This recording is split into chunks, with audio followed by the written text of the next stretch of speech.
नीलाम्बुजश्यामलकोमलाङ्गं सीतासमारोपितवामभागं पाणौ महाशायकचारुचापं नमामि रामं रघुवंशनाथं। वसुदेवसुतं देवं कंसचाणूरमर्दनं देवकी परमानन्दं कृष्णं वन्दे जगद्गुरुम्। अतुलितबलधामं हेमशैलाभदेहं धनुजवनकृशानं ज्ञानिनामग्रगण्यं सकलगुणनिधानं वानराणामधीशं रघुपतिप्रियभक्तं वातजातं नमामि। श्रीराम जय राम जय जय राम। सत्संग प्रेमी धर्म प्राण सज्जन, जैसा कि पहले ही से हम लोग अपना पाठ्यक्रम निर्धारित कर लिए हैं, तो सबसे पहले छोटे छोटे 2 श्लोक हैं, 2-2 मिनट में समाप्त हो जाएंगे। श्रीमद् भागवत से, श्रीमद् भागवत के दूसरे स्कंद का और दूसरे अध्याय नहीं, पहले ही स्कंद का, क्षमा करें, पहले ही स्कंद का दूसरे अध्याय का 8वां और 9वां मंत्र, श्लोक कह लीजिए। छोटे छोटे 2 श्लोक हैं। धर्म स्वनिष्ठतः पुंसा विश्वक्सेन कथासु यः नो उत्पादेद यदि रतिम श्रमेव हि केवलम्। धर्मस्थ ह्यापवर्गस्य नार्थे अर्थायोपकल्पते न अर्थस्य धर्मैकान्तस्य कामो लाभाय स्मृतः। ये 2 श्लोक हैं पहले स्कंद के दूसरे अध्याय का 8वां और 9वां। 8वें श्लोक में व्यास जी कहते हैं कि धर्म स्वनुष्ठित, मतलब खूब सुंदर ढंग से आप धर्म का अनुष्ठान कर रहे हैं, खूब तीर्थाटन भी कर रहे हैं, यज्ञ याग भी कर रहे हैं, मंत्र जाप भी कर रहे हैं, सब कर्म धर्म का अनुष्ठान विधिवत कर रहे हैं, लेकिन भगवान की कथा में रति नहीं हो रही है। भगवान के चरित्र में अवगाहन करने का मन नहीं कर रहा है। नो उत्पादेद यद रतिम, भगवान की कथा में यदि रति नहीं हो रही है, तो श्रमेव हि केवलम, आपका सारा धार्मिक अनुष्ठान जो कर रहे हो ना, केवल श्रम कर रहे हो। श्रमेव हि केवलम, धर्म नहीं है, श्रम है। अब प्रश्न उठता है कि श्रम और धर्म में अंतर क्या है? कथा सुनना भी श्रम है। कितने लोग कथा सुनते सुनते थक जाते हैं, कितने लोग कथा में आके सोने लगते हैं, बाहर नींद नहीं आएगी, घंटों बतियाएंगे पान की दुकान पर खड़ा होकर, चाय के बेंच पर बैठ के, तो नींद नहीं आएगी, कथा में आएंगे तो नींद आने लगेगी।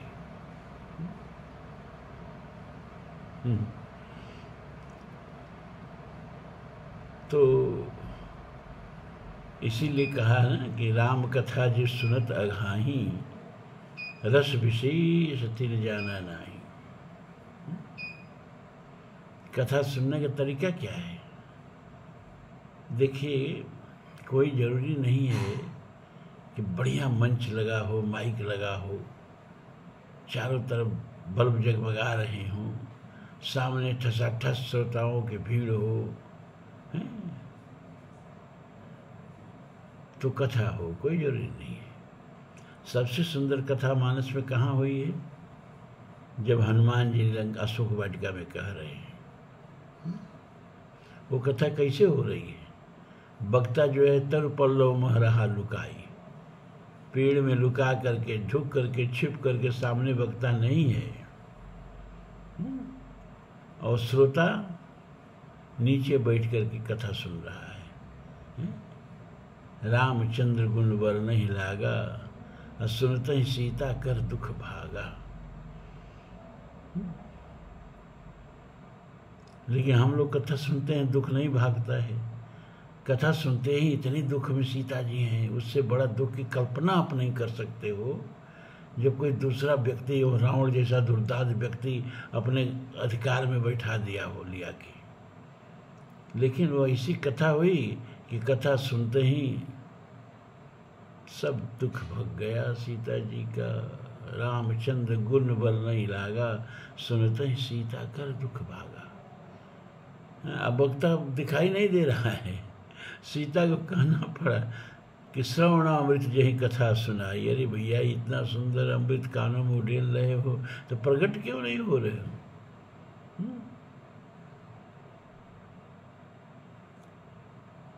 सबसे सुंदर कथा क्यों? सुनने का वहां तरीका बताया तुलसी ने। कैसे सीता जी कथा सुन रही हैं, आप भी कथा सुनेंगे। कथा कहने वाला हनुमान जी हो ये कोई जरूरी नहीं है, कथा कहने वाला कौआ भी हो सकता है, काकभुसुंडी भी कथावाचक है। मिठास जो है वो वक्ता के स्वर की नहीं, मिठास जो है प्रभु की कथा की होनी चाहिए। सुनने का तरीका बताया, कैसे कथा सुने। लागी सुने श्रवण मन लाई, आदि होते सब कथा सुनाई। लागे सुने श्रवण मन लाई। मन शरीर में, पहले मन चारों तरफ हो तब आप कथा क्या सुनेंगे। कथा में बैठे हैं और मन घर पर है, मन कहीं बाजार में है, मन कहीं पान चबा रहा है, क्या कथा सुनेंगे? कथा समझ में ही नहीं आएगी। कहा तब चलो मन शरीर में है तब तो कथा सुनेंगे, कहा ना ही नहीं, शरीर भी थोड़े कम है। यथा ये ब्रह्मांडे तथा पिंडे, यह भी अपने आप में एक ब्रह्मांड है भैया। ये शरीर इतना कॉम्प्लिकेटेड है कि आपके शरीर के तंतुओं से आपके शरीर की जो नसें हैं सबको एक लाइन में जोड़ दिया जाए तो धरती को 2.5 बार लपेट लेंगी। पूरी धरती को लपेटने के लिए 40,000 किलोमीटर की रस्सी चाहिए, इसकी परिधि 40,000 किलोमीटर है। और एक आदमी के जो ये रक्त वाहिकाएं हैं ना, इनकी लंबाई होती है 96,000 किलोमीटर, लगभग 1,00,000 किलोमीटर, मतलब 40 अढ़ाई 1,00,000, मतलब धरती को 2.5 बार लपेट सकते हैं आप। ये शरीर कोई छोटा मोटी चीज़ थोड़े है, पूरा ब्रह्मांड है अपने आप में। मन पता नहीं इसमें कहाँ है, आप थोड़े मन शरीर में रहेगा तो कथा सुन लेंगे। तो कथा सुनने का तरीका ये है कि लागे सुने श्रवण मन लाई। जब मन कान में बैठे ना तो कथा सुनी जाती है, तब कथा सुनने से दुख भागता है। तो धर्म सुनिश्चित पुंस विश्वक से कथा सुय, खूब बढ़िया से धर्म हो रहा है, लेकिन भगवान की कथा में, लीला में, लीलामृत में रस नहीं आ रहा है तो समझ लो सब व्यर्थ हो रहा है। तो श्रम में और धर्म में अंतर क्या है? श्रम एव ही केवलम, केवल श्रम कर रहे हो, धर्म नहीं कर रहे हो। कहा देखो, श्रम जो है ना वो उससे बाह्य निर्मित होती है। उससे घर बना लोगे, उससे कोई प्रोजेक्ट खड़ा कर लोगे, उससे कोई व्यापार खड़ा कर लोगे, उससे कोई उद्योग खड़ा कर लोगे। बाहर जितना भी आप खड़ा किए हो सब श्रम से ही खड़ा किए हो, बिना श्रम के कुछ नहीं होना है, हैं? तो बाह्य निर्माण जो है वो श्रम से होता है, और अंतःकरण का निर्माण जो है वो धर्म से होता है। धर्म से बाहर कुछ निर्मित हो न हो, अंतःकरण जो है वो धर्म से निर्मित होता है। अंतःकरण निर्दोष, कल्मष रहित, निर्मल, प्रभु के निवास करने योग्य, ये सब जो जब अंतःकरण निर्मल होने लगे, अंतःकरण मंदिर बन जाए भगवान का, और भगवान इसमें आके सत्य वरुधयते यत्र, पृथ्वी शुश्रूषवी तत्क्षणात् हैं आकर के हृदय में बैठ जाए भगवान। क्यों? जब भगवान की कथा सुनने का मन करते हो, संकल्प करते हो, तो भगवान हृदय में आके बैठ जाते। इसी भागवत में कहा। तो धर्म स्वनिश्चित पुंस विश्वक्सेन कथा सुय। खूब बढ़िया से धर्म हो रहा है, लेकिन कथा में रुचि नहीं है, सत्संग नहीं हो रहा है।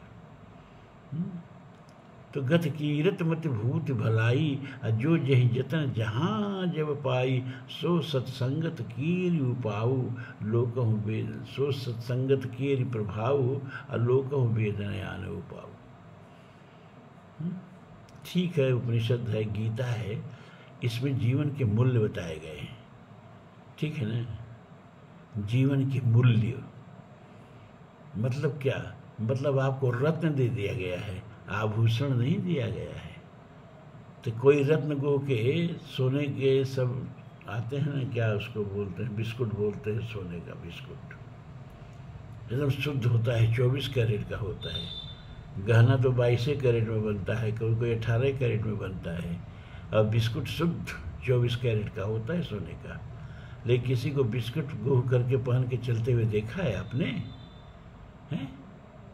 नहीं, वो आभूषण पहनेगा, और आभूषण जब पहनेगा तो 24 कैरेट का बनेगा नहीं, वो 22 कैरेट में ही बनता है।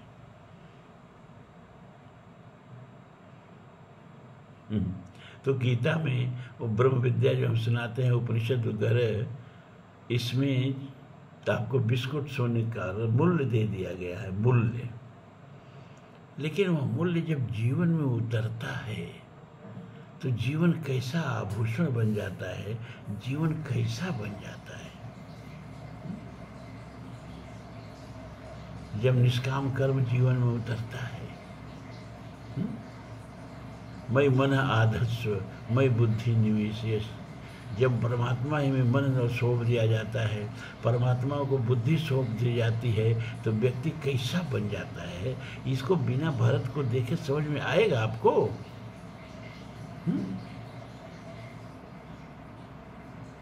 खाली मूल्य बता देने से काम चलेगा? चरित्र बताता है। महाजन इन गत सपंथा। इन मूल्यों को जब व्यक्ति जीवन में उतारता है तो जीवन कैसा हो जाता है, ये तो आप जब कथा को पढ़ेंगे तभी जानेंगे। मैं मन आदर्श कह तो दिया भगवान ने, मन मना भव मध्याजी, मेरे मन वाला बनो कहने से और मन वाला बनने में बड़ा अंतर होता है। महाभारत में तो कोई मन वाला आपको दिखाई नहीं देता है। गीता महाभारत में कही गई, गीता उतरी है रामायण में। भरत जी जब भगवान राम को मनाने जा रहे हैं, जैसे अयोध्या से प्रेम का समुद्र चल रहा है और देवता घबरा रहे हैं कहीं इस प्रेम के समुद्र में परमात्मा डूब न जाए। पहुंचते हैं सब गुरु देवगुरु बृहस्पति के यहाँ। भगवान ये भरत जी मनाने जा रहे हैं प्रभु श्री राम को, क्या प्रभु श्री राम मान जाएंगे? कहाँ, अगर भरत एक बार भी कहेंगे कि प्रभु अयोध्या लौट चलिए तो श्री राम जी अयोध्या लौट जाएंगे। क्या तो बड़ी बात है बेगरन चहत, सब किया धरा हम लोगों का सब व्यर्थ हो जाएगा।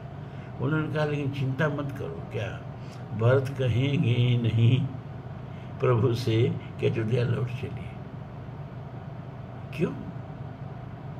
क्योंकि भरत में भरत कहाँ है भाई? भरत हृदय से राम निवासु। भरत के हृदय में भरत है ही नहीं, भरत के हृदय में अहंग है ही नहीं, भरत के हृदय में मैं है ही नहीं, जहाँ मैं तहाँ मैं नहीं। भरत के हृदय में परमात्मा भगवान श्री राम ही बैठे हैं। तो वो जो चाहेंगे वो प्रेरक रघुवंश विभूषण, वो जो चाहेंगे वही ना भरत बोलेंगे। अरे भरत ही जान राम पर चाहे। भरत का चरित्र सर्जनात्मक नहीं है, विसर्जनात्मक है। सब कुछ प्रभु के चरणों में विसर्जन कर देना। तेरा तुझको सौंपता क्या लागे मेरा, मुझ में मेरा कुछ नहीं, जो कुछ है सब तेरा, तेरा तुझको सौंपता क्या लागे मेरा। अब ये मूल्य जो है, ये जब तक भारत का चरित्र नहीं देखोगे आप तो कैसे समझ में आएगा। कि ये मूल्य जब जीवन में उतरता है तो व्यक्ति कैसा बन जाता है।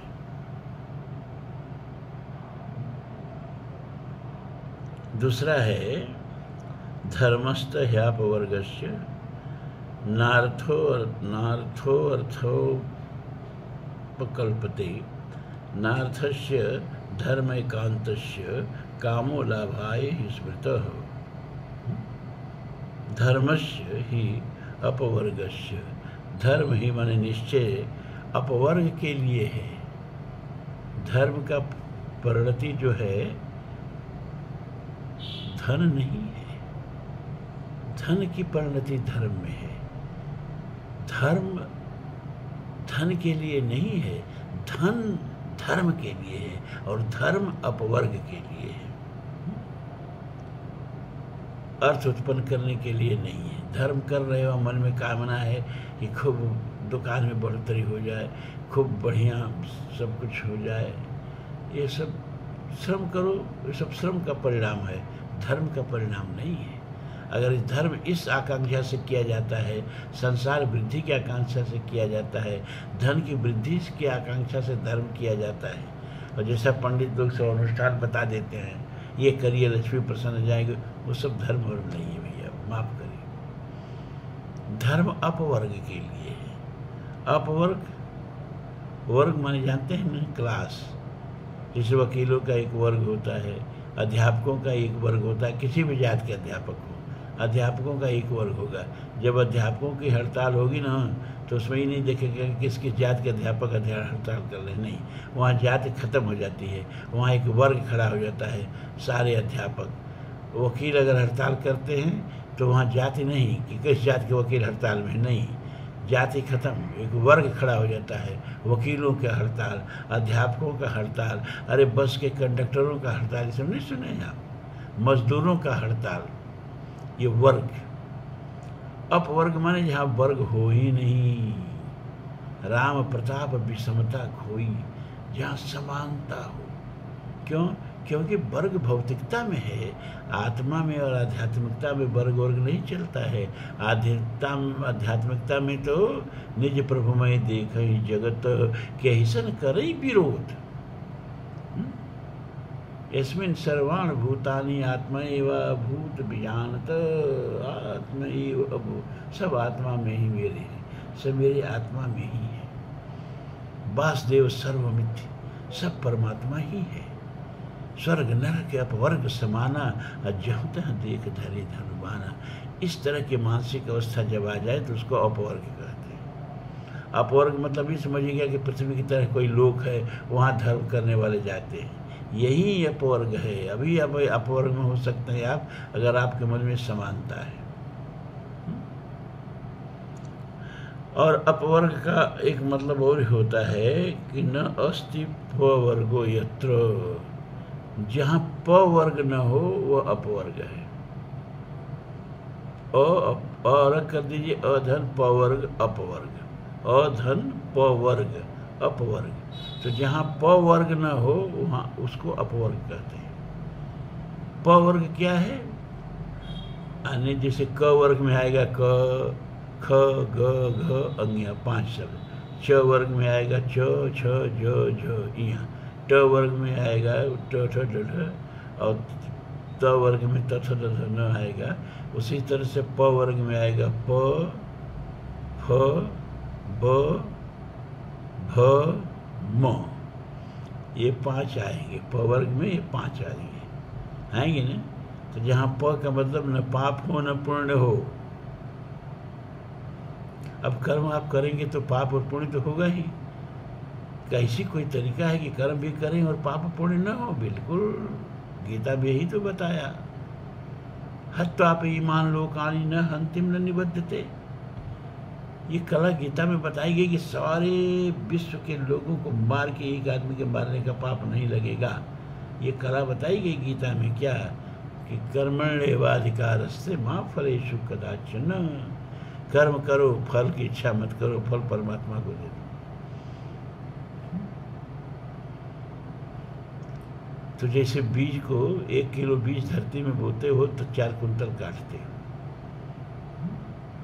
परमात्मा जब धरती इतना करके लौटाती है तो परमात्मा को दे दोगे तो परमात्मा कितना करके लौटाएगा? आप कल्पना करो। कोई घाटे का सौदा नहीं है। और फायदा ये है कि उस कर्म का जो है आपको बंधन नहीं बनेगा। पाप भी और पुण्य भी, चाहे लाल रंग लगा दो कपड़े में और चाहे काला रंग लगा दो कपड़े में, खूब सुंदर पहन करके लाल रंग, है ना, और सफ़ेद रंग चल रहे हो और किसी ने लाल रंग डाल दिया तो बहुत खुश नहीं हो जाओगे? कहोगे अरे मैं कहाँ रिश्तेदारी में जा रहा था, कपड़ा खराब हो गया। तो लाल रंग भी कपड़ा खराब कर देता है, काला रंग भी कपड़ा खराब कर देता है, पाप का रंग भी कपड़ा खराब कर देता है, पुण्य का रंग भी कपड़ा खराब कर देता है। इसीलिए कबीर ने कहा कि दास कबीर जतन ते ओढ़ी, ज्यों की त्यों धर दीनी चदरिया, छीनी छीनी बीनी चदरिया। ये चादर सुर नरमुनि ओढ़े, ओढ़ के मैली कीनी चदरिया। अरे दास कबीर जतन ते ओढ़ी, ज्यों की त्यों धर देनी चदरिया। न काला रंग न हो लाल रंग, न पाप न पोड़े। फ माने जहाँ फलाकांक्षा न हो, ब जहाँ किसी प्रकार की बुराई न हो, भ जहाँ भोग लिप्सा न हो, म जहाँ मन न हो, मद न हो, मान न हो, मत्सर न हो, जहाँ ये पवर्ग हो ही नहीं, उस जगह को, मन की उस अवस्था को, अंतःकरण की उस अवस्था को अपवर्ग कहते हैं। तो धर्म का मतलब अपवर्ग होता है। इस अवस्था में जब मन पहुँच जाए, अंतःकरण पहुँच जाए, धर्म की ये उपलब्धि है। धर्म की उपलब्धि धन नहीं है, धन की उपलब्धि धर्म है। धन धर्म, इसीलिए मानस में लिखा सो धन धन्य प्रथम गति जाकी। वह धन धन्य हो जाता है, वह लक्ष्मी धन्य हो जाती है उस गृहस्थ के पास आके, जो गृहस्थ उसका उपयोग धर्म में करता है, उपकार में करता है। धर्म का मतलब बहुत बढ़िया मंदिर बनवा देना नहीं, धर्म का मतलब परोपकार होता है। परहित सरिस धर्म नहीं भाई, दूसरे का आंसू पोंछ देना धर्म है। घर से मंदिर है बहुत दूर, चलो ये कर लें, किसी रोते हुए बच्चे को हंसाया जाए, किसी होठों पे मुस्कान ला देना, किसी के आंसू पोंछ देना, किसी का दुख बांट लेना, वह सुख जो मिलता भुजा पंग की ओर बढ़ा देने में, और दुर्बल दरिद्र का बोझ अपने कंधे पे उठा लेने में। अरे भगवान धन देना तो इसका ये सदुपयोग है। धर्म की ये धन ना घटे जो सहाय रघुवीर। तो ये दूसरा श्लोक कह रहा है कि धर्म से स्वर्गापवर्गस्य, धर्म है स्वर्ग के लिए, अरे क्षमा करें, अपवर्ग के लिए। स्वर्ग वर्ग कुछ नहीं है, सब भोग वाला है। धर्म धन के लिए नहीं है, एकमात्र धर्म के लिए धन है। तो ये दो श्लोक हुआ, लेकिन समय लग जाता है ज़्यादा, क्या बताएं। चलिए आइए वाल्मीकि रामायण में राजा दशरथ का स्वस्तिवाचन पूर्वक राम लक्ष्मण को मुनि के साथ भेजना, मार्ग में उन्हें विश्वामित्र से बला और अदबला नामक विद्या की प्राप्ति। ये बालकांड के 22वां सर्ग।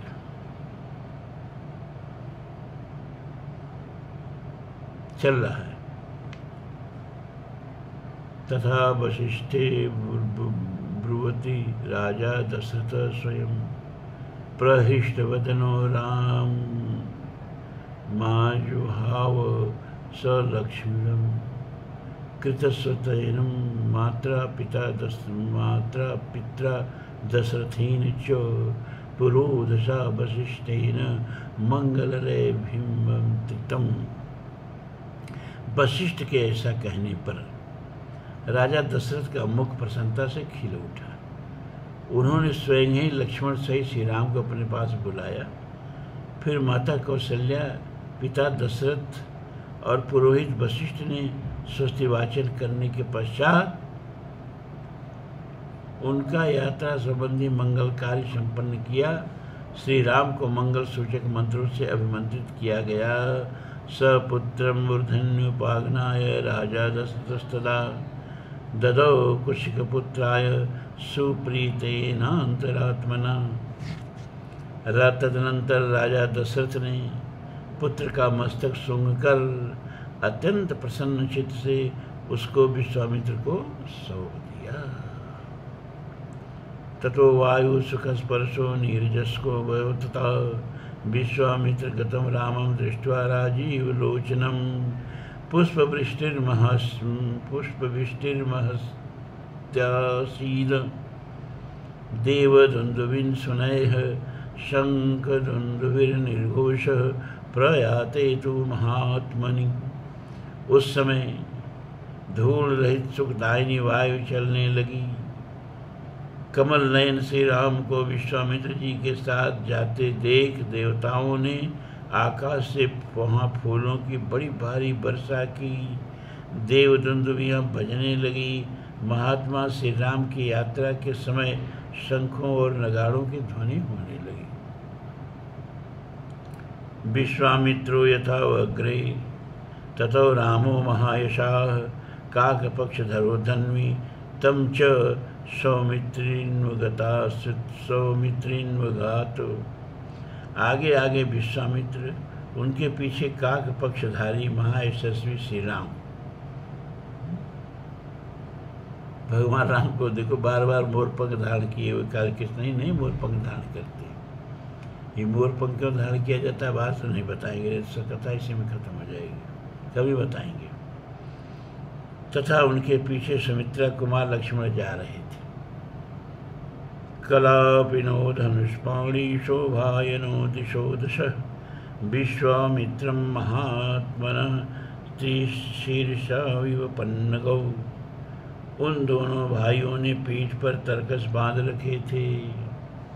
उनके हाथों में धनुष शोभा पा रहे थे तथा वे दोनों दसों दिशाओं को सुशोभित करते हुए महात्मा विश्वामित्र के पीछे तीन तीन फन वाले दो सर्पों के समान चल रहे थे।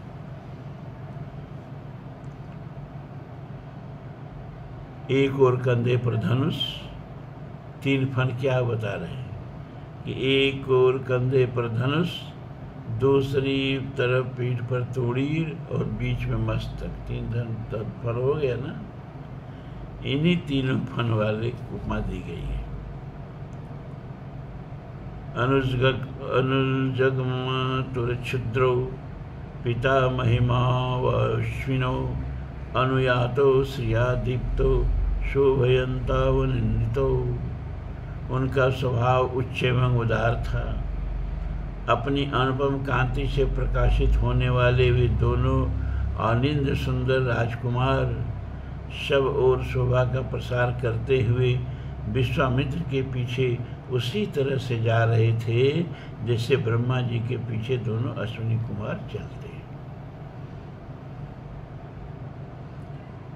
तदा कुशिक पुत्रम तो धनुष्पाणी स्वलंकृतौ बद्ध गोधांगुलित्राणो खंग खड्गवंतौ महाद्युति कुमारो चारु उपसौ भ्रातरौ राम लक्ष्मणौ अनुयातौ श्रियादीप्तो शोभये तामानंदितौ अस्थाणुं देवमिवाचिन्त्य कुमाराविव पावकी।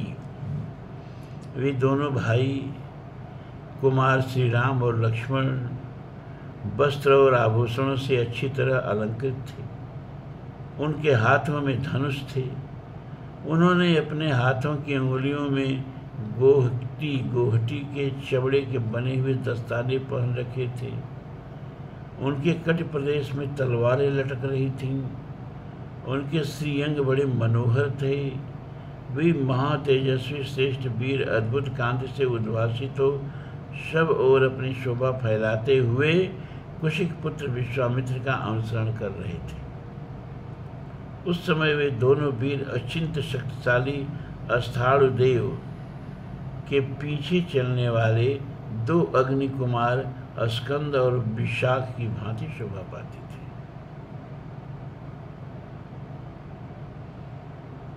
अध्यर्धयोजनं गत्वा सरया दक्षिणे तटे रामेति मधुरां वाणी विश्वामित्रोऽभ्यभाषत गृहाणवत् सलिलं मा भूतकालस्य पर्ययः।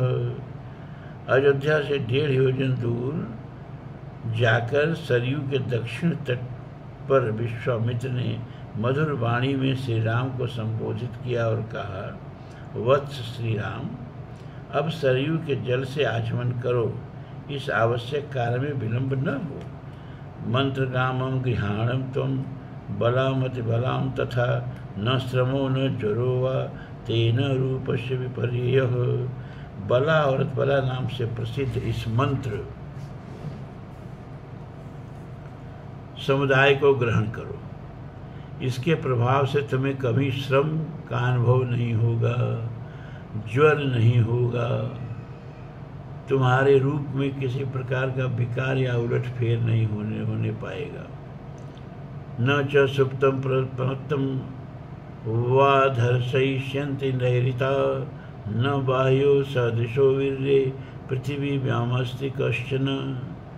सोते समय अथवा असावधानी की अवस्था में भी राक्षस तुम्हारे ऊपर आक्रमण नहीं कर सकेंगे। इस भूतल पर बाहुबल में तुम्हारी समानता करने वाला कोई न होगा। त्रिश्लोकेषु वा रामो न भवेत् सदृशस्तव बलामति बलाम चैव पठतस्तात राघवः। तात रघुकुल नंदन राम, बला और अति बला का अभ्यास करने से तीनों लोकों में तुम्हारे समान कोई नहीं रह जाएगा। देखिए, अभी सुनाए ना हम आपको कि विश्वक्सेन कथा सुय न उत्पादे रहती, खूब धर्म करिए लेकिन कथा में रुचि नहीं है तो सब श्रम है। तो ये भगवान की कथाएं सुनाई जा रही है। मानस तो 400 वर्ष पहले 500 वर्ष पहले लिखा गया ना। आइए तो भगवान राम के जन्म से पहले लिख दिया गया। तो राम की कथा हजारों हजार वर्ष तक लोग वाल्मीकि रामायण ही सुनते आए हैं। मन लगा कि इस कथा को सुने, इसीलिए हम पूरा कथा का पुण्य आपको प्राप्त हो। इसीलिए श्लोक सहित, हम जानते हैं कि श्लोक पढ़ने से कोई फायदा नहीं है, लेकिन आपके कानों में वो वाल्मीकि के मूल स्वर पढ़ें, इसलिए ये श्लोक पढ़ पढ़ के हम ये कथा कर रहे हैं आपके कल्याण के लिए। आप कितना सिंसियर हो कि आप सुनते हैं, ये आप जाने। तात रघुकुल नंदन राम, बला और बला का अभ्यास करने से तीनों लोकों में तुम्हारे समान कोई नहीं रह जाएगा। न सौभाग्ये न दाक्षिण्ये न ज्ञाने बुद्ध निश्चये नोत्तरे प्रतिवक्तये समो लोके तमानघ। अनघ सौभाग्य, चातुर्य, ज्ञान और बुद्धि संबंधी निश्चय में तथा किसी के प्रश्न का उत्तर देने में भी कोई तुम्हारी तुलना नहीं कर सकेगा। एतद् विद्या द्वये लब्धे न भवेत् सदृशतव बला चाति बला चैव सर्वज्ञानस्य मातरौ। इन दोनों विद्याओं के प्राप्त हो जाने पर कोई तुम्हारी समानता नहीं कर सकेगा, क्योंकि ये बला और अतिबला नामक विद्याएं सब प्रकार से ज्ञान की जननी हैं। क्षुतिपासे न ते राम भविष्यते नरोत्तमं बलामति बलाम चैव पटस्तात ताघव गृहाण सर्वलोकस्य गुप्तये रघुनंदन।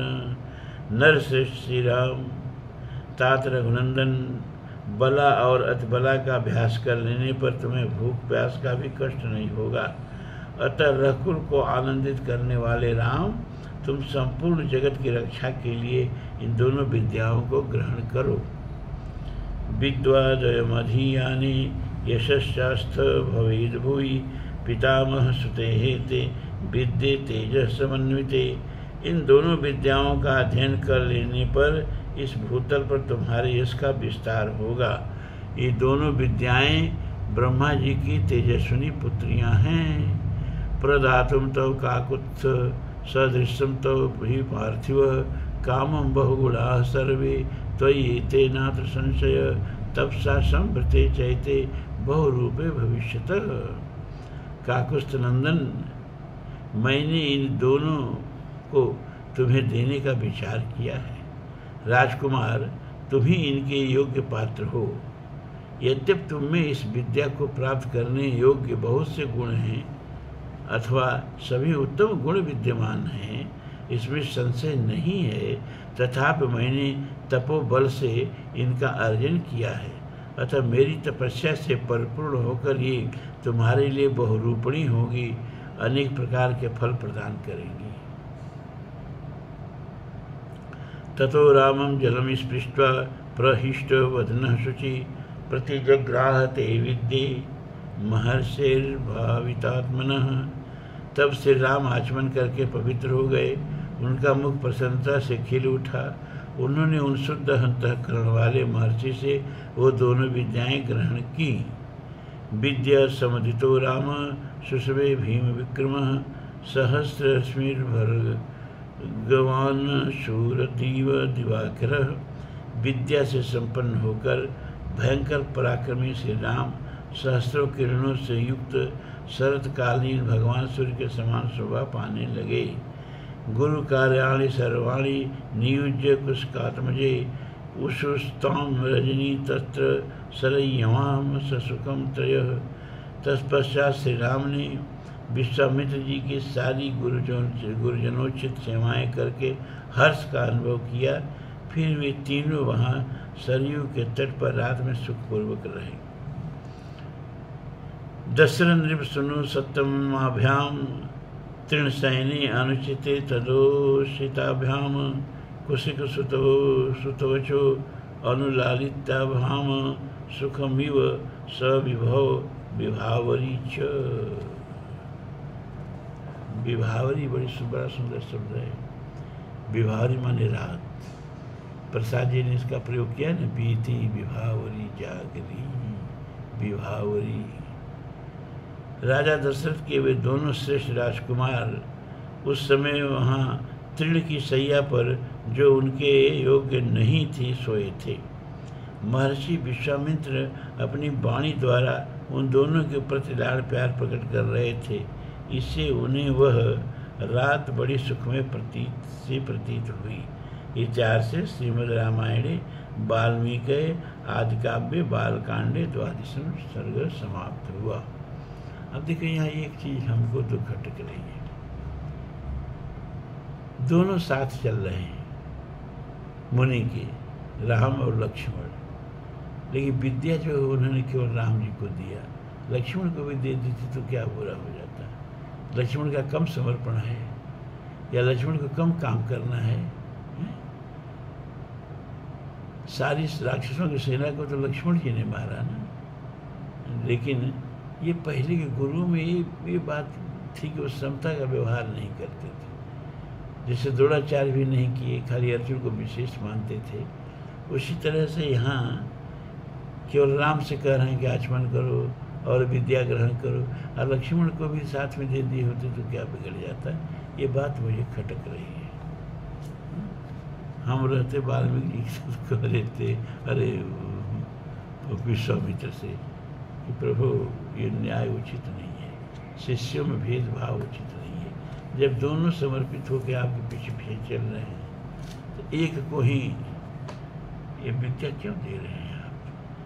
चलिए अब आइए एक श्लोक ले लेते हैं, जैसे आप लोगों का पाठ्यक्रम ने निर्धारित किया है। ये श्वेताश्वतर उपनिषद का 2 अध्याय खत्म हो गया, 6 अध्याय इसमें हैं। तो अभी तीसरा अध्याय का ही पहला श्लोक, मंत्र का ही श्लोक नहीं कहना चाहिए, गलती हो जाती है। और एक चीज़ और कि जब ये श्वेताश्वतर उपनिषद खत्म हो जाएगा ना, तो बृहदारण्यक और क्या नाम है उसका, छांदोग्य नहीं शुरू करेंगे। नहीं, तब रविवार को रामचरितमानस एक तरफ से शुरू करेंगे। जो आपके लिए सबसे जरूरी है वही मुझको देना है। ये एको जालवान ईशत ईशनिभि सर्वान् लोकान् ईशत ईशनिभि यह एवैक उद्भवे समद्भवे च यह एतद् विदुर्मितास्ते भवन्ति। यह एको जालवान, जाल माने जाल, जालवान माने जाल वाला। ये जो इंद्रजाल फैला है, यह जो माया जाल फैला है, इस माया जाल का जालवान कौन है? इस मायाधिपति कौन है? माया का मालिक कौन है? भगवान परमात्मा ईशनिवी, वो अपने ऐश्वर्यशाली शक्तियों से सर्वान लोकान ईशत, इस संपूर्ण लोकों पर शासन करते हैं। यह एवैक उद्भवे संभवी च, वे ही एकमात्र इस संसार को उत्पन्न करने वाले, इस संसार को पोषण करने वाले और इस संसार को विलीन करने वाले हैं। इस बात को जान करके, यानी उस परमात्मा को जो जान लेता है, वो अमृतत्व का भागी हो जाता है, अमृत को प्राप्त कर लेता है। अमृत का मतलब मत समझिएगा कि हाड़ मांस का गंदा शरीर ये नहीं खत्म होगा, ही तो जितना जल्दी खत्म हो जाए उतना ही अच्छा है। खत्म हो जाए का मतलब ये नहीं कि मर गए, खत्म हो जाने का मतलब फिर जन्मे नहीं, फिर इस हाड़ मांस के पिंजर में आए नहीं, उसको खत्म होने का मेरा यहाँ मतलब है, साधारण मौत से नहीं। जब पुनर्जन्मम पुनर्मरणम पुनर्जननी जैठरे सैनम वाले से छुट्टी मिल जाए, मेरा यहाँ कहने का मतलब ये है ना। तो जो परमात्मा तत्व को जान लेता है वो आत्म तत्व को, और आत्मा ना जायते मृत्य वह कदाचित, न जन्म लेती है कभी, न मरती है कभी। तो इस आत्मा को जान करके, वो परमात्मा को जान करके व्यक्ति जो है अमृत हो जाता है, जन्म मरण के क्षेत्र से ऊपर उठ जाता है। क्योंकि जन्मोगे भैया तो मरोगे जरूर, जातस्य ही ध्रुव मृत्यु जन्म ध्रुव मृत्यु। जीवन में और कुछ निश्चित नहीं है कि नहीं है। देखिए ना, लंदन जाने के लिए अहमदाबाद से उड़े लोग और 20-25 मिनट में ऊपर सिधार गए। क्या कहा जाए जीवन का।